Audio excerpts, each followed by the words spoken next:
À la une de l'actualité ce soir, vers un dénouement dans la crise qui oppose les syndicats de transporteurs routiers au Burkina, le gouvernement vient de suspendre les activités de l'OTRAF et de l'URCV pour donner plus de chance à la résolution de la crise, ce qui devrait permettre une levée du blocus du trafic routier.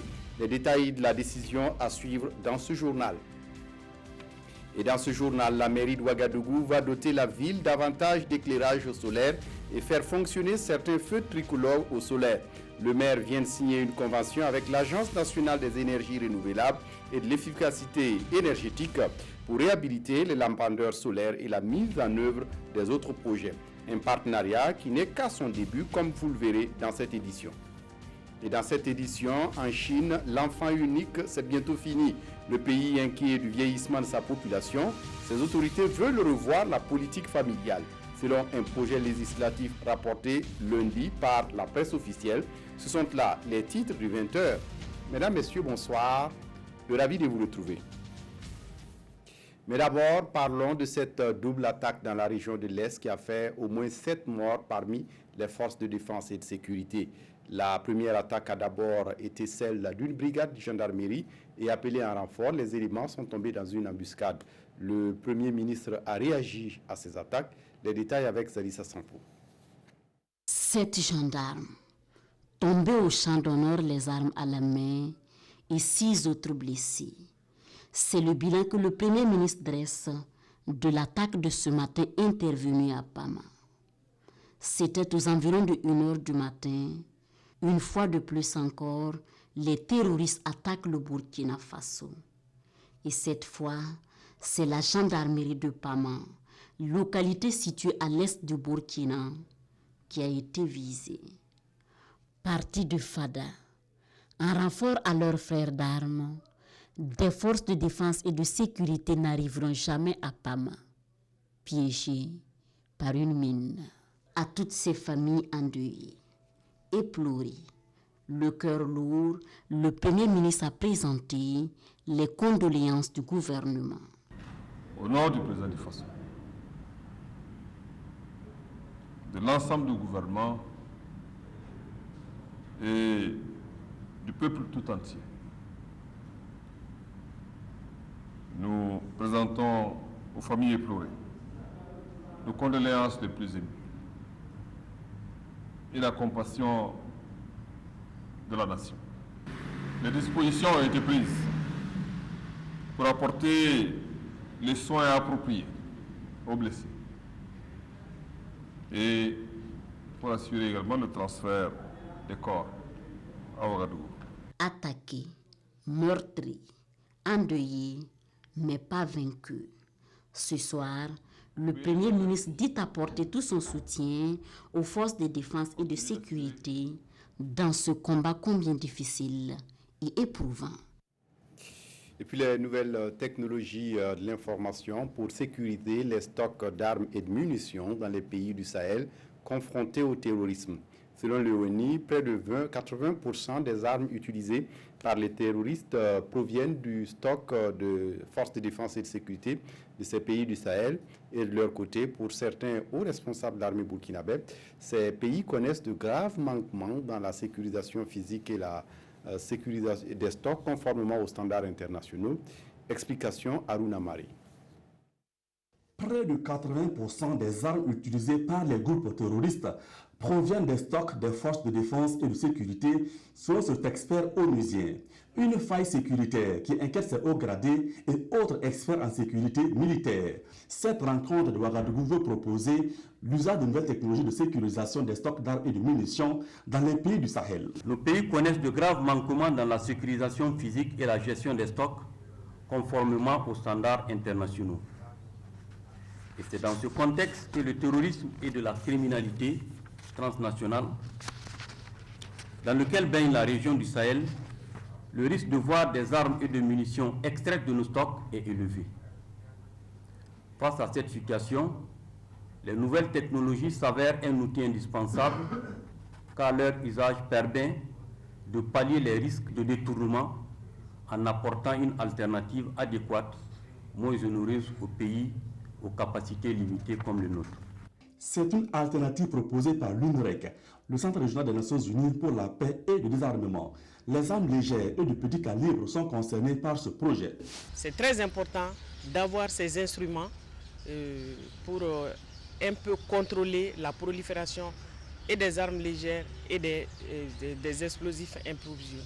La menace est réelle parce qu'il ne se passe pas un jour sans que nous ayons des problèmes d'attaque par-ci et par-là. Bon, il y aura des échanges entre les différents participants et les firmes pour que ce phénomène où les terroristes et autres ont la possibilité de s'accaparer des armes de guerre puisse être réellement limité. Le projet sécurité physique et gestion des stocks sera mis en œuvre dans les pays du G5 Sahel et au Nigeria. Le Tchad et le Burkina Faso sont les deux pays retenus pour la phase pilote du projet. Des firmes sont sur place pour offrir leur palette de solutions. Dans la crise interne qui secoue les transporteurs routiers au Burkina, le gouvernement vient de prendre la décision de suspendre temporairement les deux syndicats de routiers, à savoir l'OTRAF, l'Organisation des transporteurs routiers du Faso, et l'URCB, l'Union des chauffeurs routiers du Burkina. Des mesures qui devraient conduire à la levée du blocus des voies d'accès à la capitale burkinabé. Zalissa Sanfo. Le gouvernement prend ce jour, 28 août 2018, les mesures suivantes. Premièrement, la suspension temporaire de toutes les activités de l'OTRAF et de l'UCRB. Deuxièmement, la mise en œuvre de mesures immédiates et appropriées pour le retour à l'approvisionnement régulier du pays sur l'ensemble des corridors. Et c'est peut-être la fin de cette crise entre transporteurs et chauffeurs. Une crise qui aura duré 4 jours et dont les effets impactent le développement du pays. Après la rencontre, sanctionnée par cette déclaration du Premier ministre, les deux protagonistes, que sont l'Organisation des transporteurs routiers du Faso OTRAF et l'Union des chauffeurs routiers du Burkina UCRB, promettent reprendre le service. C'est une décision gouvernementale, on assume, on accepte. Si les structures ne sont pas reconnues, encore maintenant ils vont se baser pour toujours faire le blocus. Le gouvernement vient de prendre sa responsabilité. Nos deux structures, malheureusement, par manque de consensus, ont été suspendues jusqu'à nouvel ordre. On se remet à la décision du gouvernement et nous allons travailler ensemble pour que les choses reprennent le plus tôt possible pour l'intérêt du Burkina Faso. En rappel, l'UCRB réclame la tête du président de l'OTRAF pour monopolisation du fret togolais et pour avoir tenu des propos qu'il juge injurieux à l'encontre d'un de leurs membres. Pour l'OTRAF, il n'est pas question qu'une association vienne s'ingérer dans les affaires d'une autre association, a fortiori réclamer la tête de son président. Le président a été élu par les transporteurs et non les chauffeurs.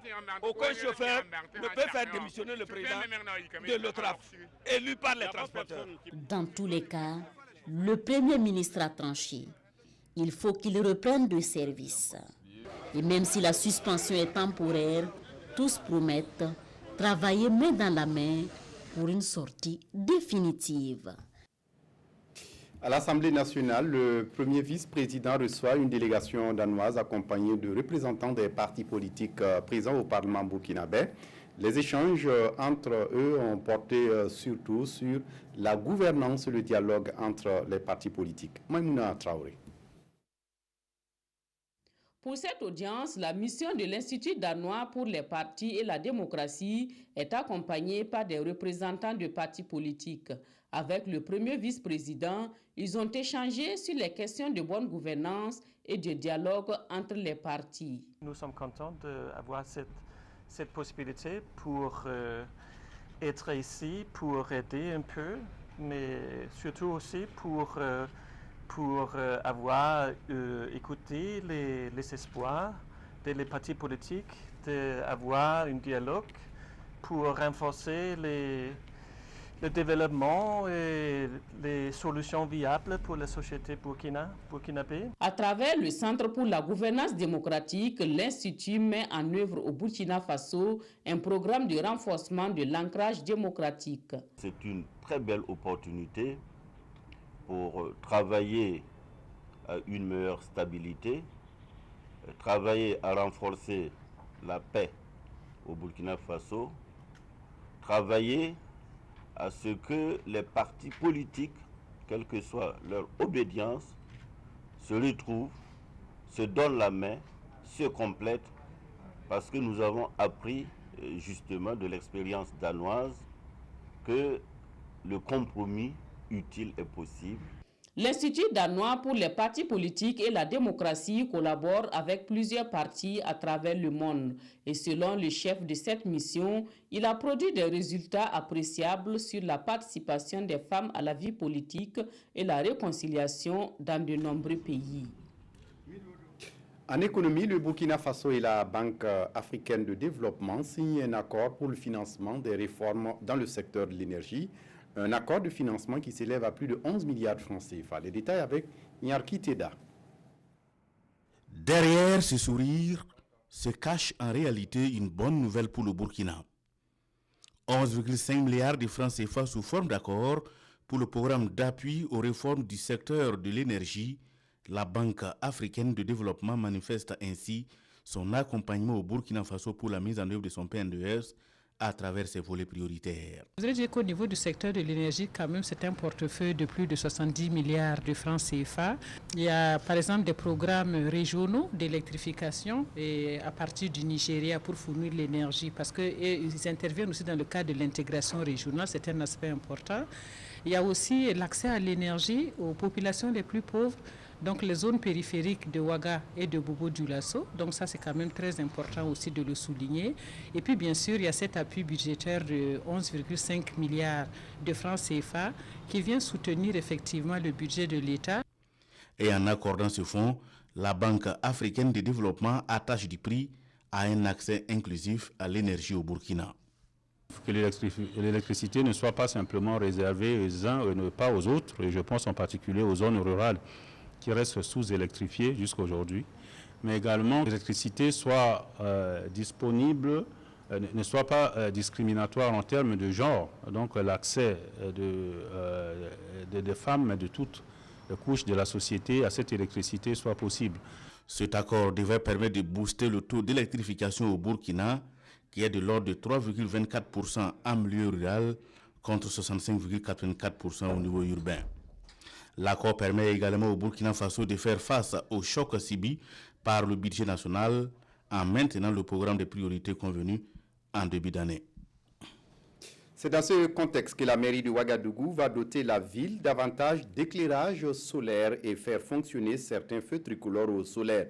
Le maire vient de signer une convention avec l'Agence nationale des énergies renouvelables et de l'efficacité énergétique ANERE pour réhabiliter les lampadaires solaires et la mise en œuvre des autres projets. On en sait davantage avec Oumar Zambré.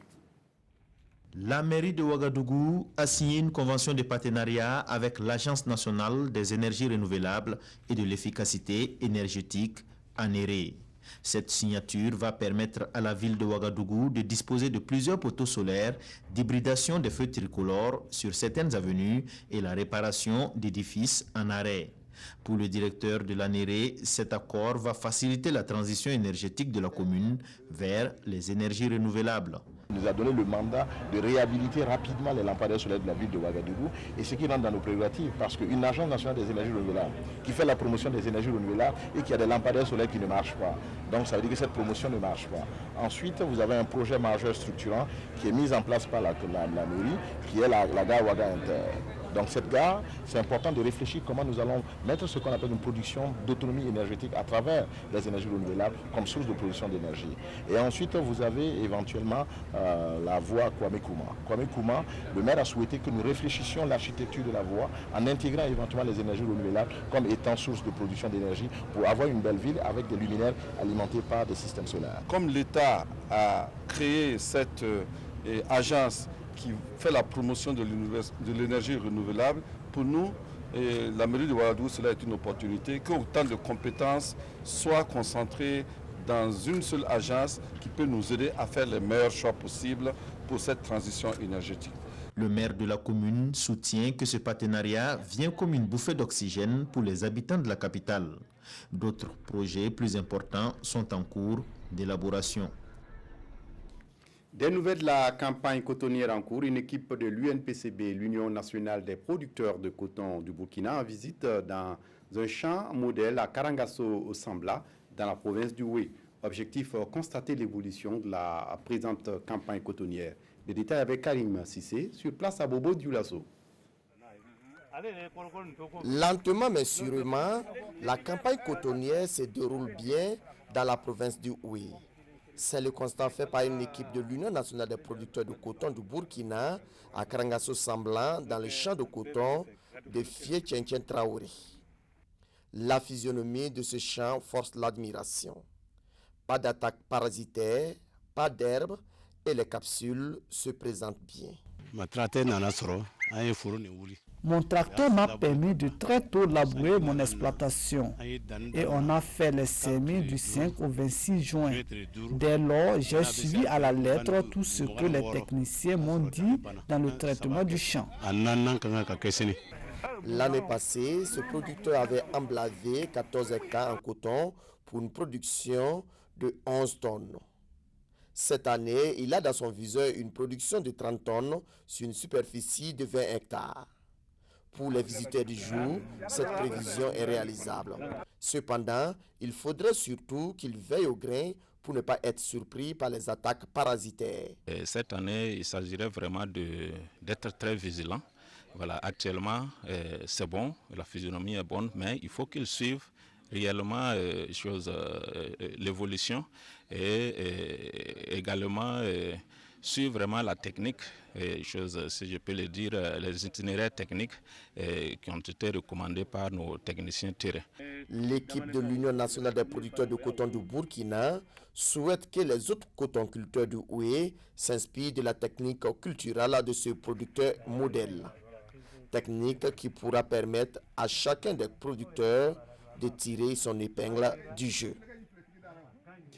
L'UASAFGRAD, le Bureau de recherche et développement sur les cultures vivrières dans les zones semi-arides, discute de son nouveau plan stratégique à Ouagadougou.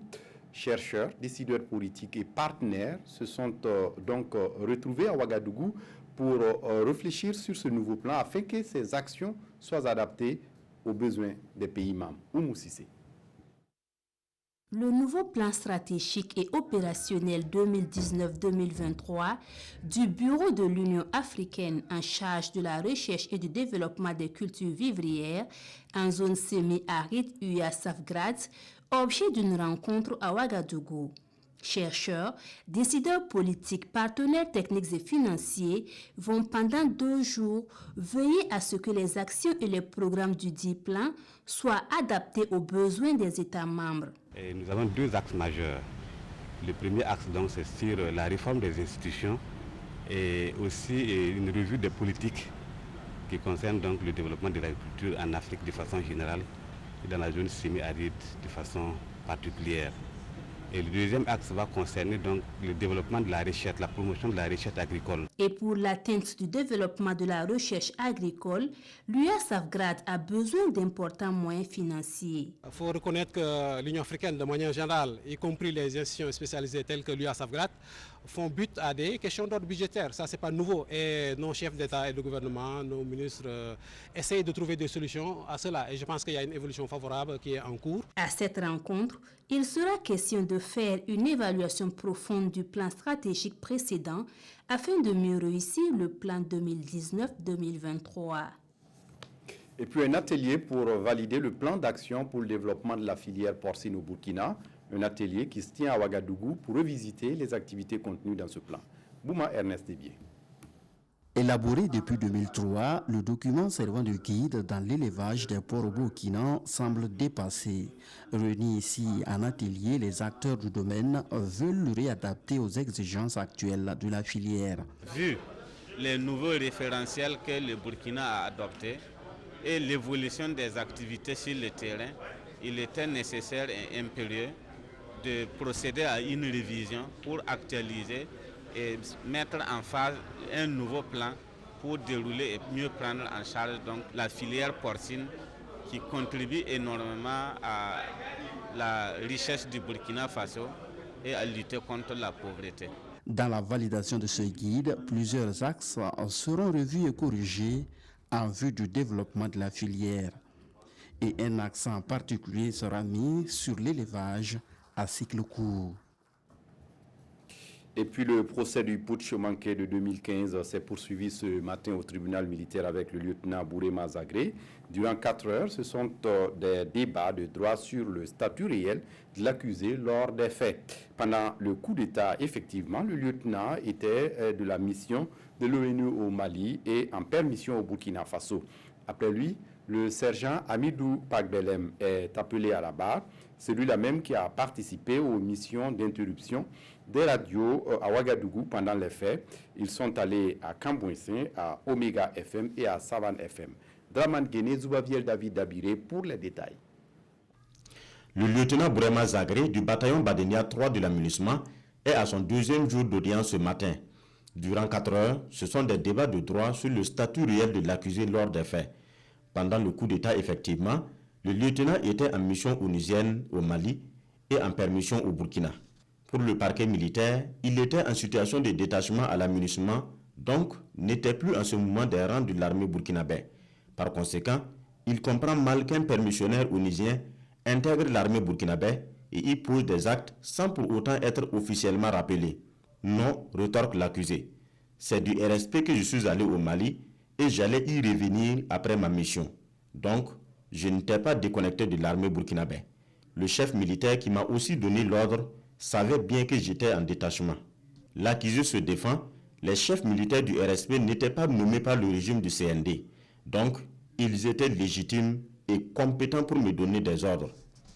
Pour lui, les ordres qu'il a exécutés pendant la période trouble étaient légaux. Mais qu'est-ce qu'un ordre légal? Question d'un avocat de la partie civile.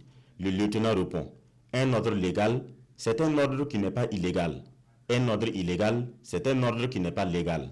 Ces avocats prennent l'exemple de sa mission du Togo qui a consisté à amener du matériel de maintien d'ordre. Ce matériel a été distribué à la police et à la gendarmerie nationale pendant les faits. Si tant est que l'acte d'aller chercher le matériel est illégal, la réception par la police et la gendarmerie doit l'être aussi, selon son conseil. Alors pour lui, il s'agit d'une application de la loi à géométrie variable. Après lui, 2 des bourreaux de la presse de l'époque sont passés l'un après l'autre, les sergents Lamoussa Badoum et Amidou Pagabelem. Le 16 septembre à 17h, les 2 techniciens de la transmission au RSP reçoivent l'ordre du colonel Mamadi Deka d'aller interrompre les émetteurs de Gunga et de Cambouissin. Ce sont eux aussi, avec d'autres éléments, qui sont allés à la radio Omega. Ils y ont coupé le signal, mais leur passage a engendré d'autres problèmes à la radio.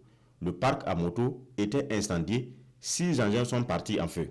Les 2 soldats pointent du doigt un civil qui leur a servi d'indic qui serait à l'origine de cet incendie. Mais nous ne le connaissons pas. Ce sont eux encore qui ont effectué la visite punitive à la radio Savane FM. À Savane FM, nous avons coupé le signal de la fréquence fantôme, la 108.0, avec l'aide des agents de l'ARCEP. Nous y avons emporté un ordinateur, l'émetteur et une clé USB, précise-t-il.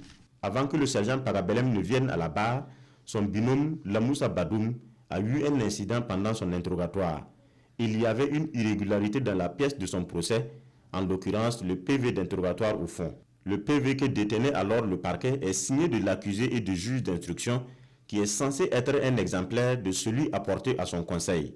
Mais par miracle, une partie du PV ne figure pas sur l'exemplaire détenu par son avocat. Maître Ignace Tougma le signale et demande la suspension de l'audition de son client pour y voir clair. C'est ainsi qu'Amidou Pagabelem est appelé à la barre. Une journée pour les jeunes de la région du centre. À l'occasion, des associations ont été distinguées. Nyarkiteda. C'est une nuit consacrée à la célébration antiférée de la Journée internationale de la jeunesse. Entre humour, musique et message, les jeunes de la région du centre ont donné de la voix pour marquer à leur manière la 18e journée internationale qui leur est dédiée. Et l'occasion fut alors belle pour les jeunes de saluer l'initiative, une initiative qui leur permet de jeter un regard rétrospectif sur les actions menées et d'envisager le futur avec de nouveaux défis. Je pense que nous devons porter l'avenir de ce pays par nos actions et aussi un défi parce que toutes les actions que nous allons entreprendre aujourd'hui aura une répercussion pour l'avenir. Donc j'invite toute la jeunesse à prendre les bons choix, à faire les bons choix et à s'engager utilement pour son pays, pour sa famille et pour sa propre personne. Pour s'être distingués dans leurs domaines respectifs, certains jeunes ont reçu des attestations de reconnaissance. Des distinctions sont également remises à des institutions et aux partenaires qui soutiennent les actions des jeunes. Nous avons besoin que tous ceux qui peuvent accompagner la jeunesse le fassent en dehors du ministère de la Jeunesse, dont c'est le principal job, que tout citoyen a même d'apporter son concours pour l'épanouissement de la jeunesse afin qu'elle puisse apporter le meilleur d'elle-même. En rappel, la journée de la jeunesse est célébrée le 12 août de chaque année par la communauté internationale. À l'étranger, inquiet du vieillissement de sa population, la Chine pourrait bientôt abandonner totalement sa politique de limitation des naissances. Le pays le plus peuplé du monde avait lancé sa politique de l'enfant unique en 1979, une mesure coercitive parfois appliquée au prix d'avortements forcés, d'amendes et de stérilisation. Regardez. C'est sans doute la fin d'une politique démographique devenue une bombe à retardement en Chine, celle du contrôle des naissances. À en croire un journal officiel, le nouveau code civil que prépare le régime y mettra un point final en éliminant toute référence au nombre d'enfants par famille.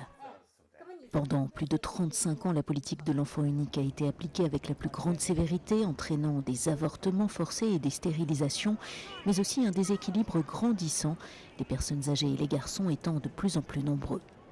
C'est pour cette raison qu'en 2015, le Parti communiste avait autorisé un deuxième enfant par famille. Or, la mesure n'a pas eu l'effet attendu. Le vieillissement s'accentue, les plus de 60 ans devraient atteindre 25% de la population en 2030 et les naissances continuent de chuter, les couples invoquant des raisons économiques. Pour les encourager, le régime a même mis en circulation un timbre au message subliminal, une famille avec 3 porcelets en cette année du cochon. Actuellement, le pays compte près de 1,4 milliard d'habitants et ils sont 900 millions en âge de travailler. En discussion au sein du parti, le nouveau code civil devrait être adopté courant 2020 par l'Assemblée nationale populaire. On referme ce journal avec la revue de presse des quotidiens, revue de presse signée Abdourahmane Zongo. Ouagadougou est en panne sèche depuis 72 heures, voire plus, ironise aujourd'hui au Faso, due à une pénurie de carburant, elle-même provoquée selon le journal, par une crise interne entre chauffeurs routiers d'un côté et de l'autre côté transporteurs routiers dirigés par un certain Issoufou Maïga et dont la tête est mise à prix. Conséquence, s'offusquent les éditions Le Pays, les vendeurs ambulants règnent dans cette pénurie. Je cite, ils se frottent les mains. Pour notre confrère, non seulement ces derniers vendent le produit plus que d'habitude, mais aussi ils font dans la surenchère, le litre de carburant atteint 1000 francs CFA, voire plus. Citoyens aussi compatis, c'est un calvaire, note le journal, à l'endroit des usagers qui paient les pots cassés. C'est le pied de grue dans les stations, la bousculade, la peur, le découragement, entre autres. Coincé, le ministre de tutelle joue aux arbitrages vendredi dernier, mais sans succès, rapporte aujourd'hui au Faso. Dicté toujours par l'urgence, le gouvernement hier lundi se renforce et revient à 3 à la charge avec la présence des messieurs sécurité, transport et commerce. C'est le second round de négociations selon l'Observateur. Au finish, les 3 ministres parviennent à un accord pour la levée du blocus selon l'Observateur et les citoyens n'en attendaient pas mieux. Voilà, c'est tout pour ce journal. Merci de votre attention. Très bonne suite du programme sur la RTB. Au revoir.